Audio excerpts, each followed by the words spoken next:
that clock is ticking for the Mecklenburg County Sheriff to make changes to his detention center. This after inspectors found that the jail failed to meet state regulations. We've been following the severe staff shortage at the sheriff's office since last year. Sheriff Garry McFadden says he is struggling to free up space inside the cells.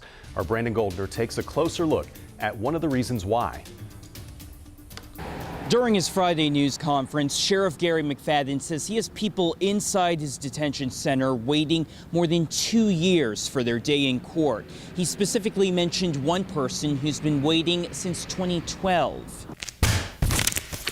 We went through the sheriff's website and found 138 people confined inside the detention center for more than 2 years. Of that group, 50 have been waiting 3 years. The man Sheriff McFadden mentioned, who's been confined since 2012, is Davalos Perkins, charged with first-degree murder. So I can't tell you who to release, but when we talk about depopulation, I'm asking for help.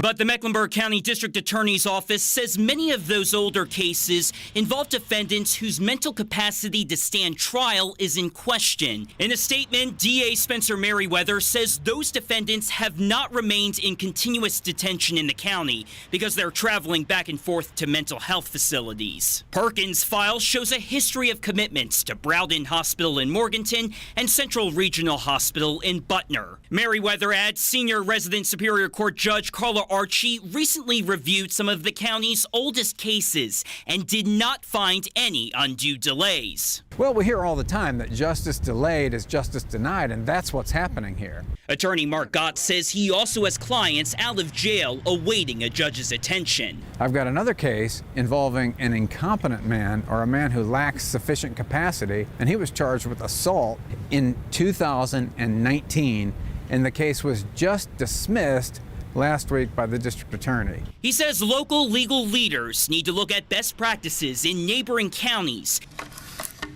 and take inspiration from the detention center itself. Is stop finger pointing, get all the key officials together, and lock themselves in a room until they come up with solutions. We also requested official numbers from the sheriff's office's internal database on how many people are waiting more than 2 years for their court date. Brandon Goldner, WCNC Charlotte.